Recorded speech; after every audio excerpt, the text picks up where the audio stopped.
ভাইজান, আল্লাহ যেন এই কষ্ট থেকে আমাদের বাঁচায়, আমরা যেন আল্লাহর কোরআনের সংসদে যাবারে পারি। ভাই, শুধু কোরআনের ওয়াজ করলে হবে না, বাস্তবিক কোরআন অনুযায়ী মুসলমানকে চলা লাগবে। জোরেকার কথা ঠিক কিনা?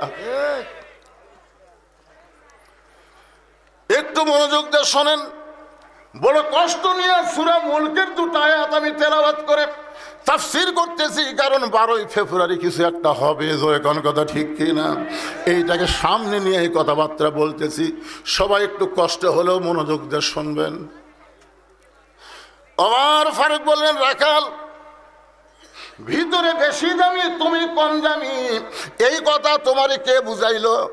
এই কথা তোমারে কে বুঝাইলো? বরং ইন্না আকরামাকুম ইনদাল্লাহি আতকাকুম, ওই ব্যক্তি সবচাইতে দামি হয় যার কলিজার মধ্যে